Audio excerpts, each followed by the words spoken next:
في وقت الناس كلها مشغولة فيه بصواريخ طايرة بين إسرائيل وإيران في حرب تانية شغالة في الخفاء.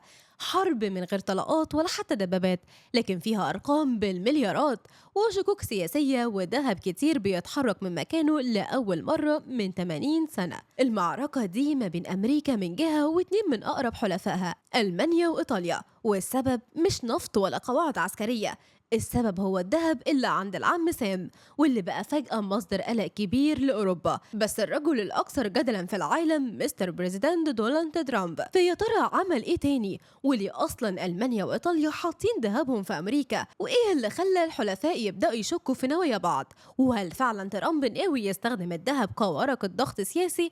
وهل نقل الذهب لأوروبا معناه إن ثقة أوروبا في أمريكا انتهت تماما؟ بص يا سيدي، من ساعة ما رجع ترامب البيت الأبيض في ولايته التانية والأجواء السياسية والاقتصادية بقت مشتعلة من غير صوت. فرض جمارك جديدة على الصلب والألمنيوم من أوروبا وصلت ل 25% و10%، وهدد كمان إنه يرفعها ل 50%. ألمانيا اللي بتصدر عربيات ومعدات بمليارات كانت أكتر المتضررين، ودراسة من المعهد الاقتصادي الألماني قالت إن الخسارة المحتملة ممكن توصل ل 180 مليار يورو في 4 سنين بس. وإيطاليا كمان اتلسعت خصوصا في قطاع الأغذية والآلات، والاتحاد الأوروبي رد برسوم على منتجات أمريكية زي الويسكي والدراجات النارية.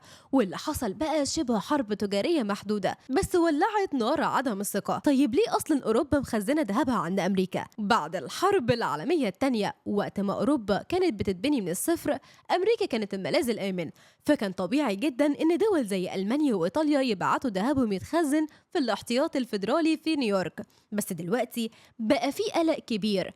طيب ليه؟ ألمانيا عندها 3000.355 طن ذهب، منهم 1000.236 طن متخزنين في أمريكا، وده ذهب بيساوي 113 مليار يورو تقريبا.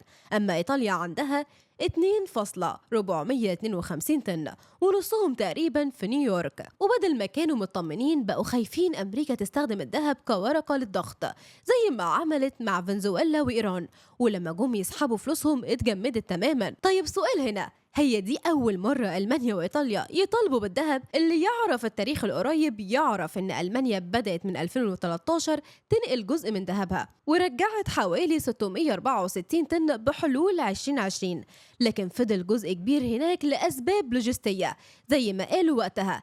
لكن المرة دي مختلفة، دلوقتي الأسباب بقت سياسية مش لوجستية.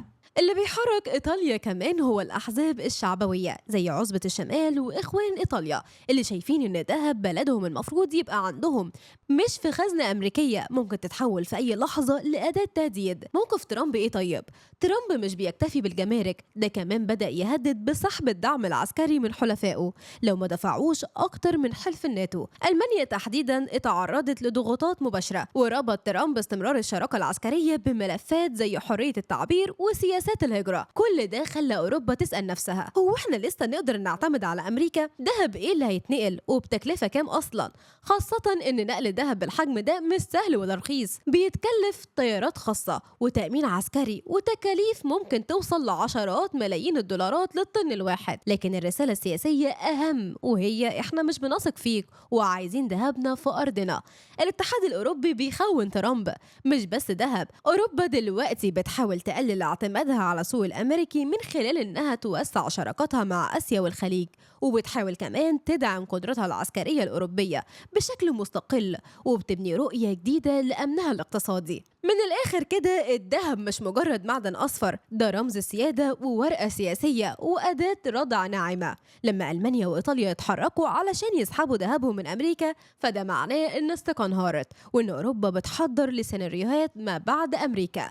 الحرب دي مش بمدافع، لكن بصناديق ذهب وزنها أطنان. والمشهد بيقول إن الحلفاء بيفكروا بطريقتهم، بعيد عن البيت الأبيض اللي بقى بيخوفهم أكتر ما بيأمنهم.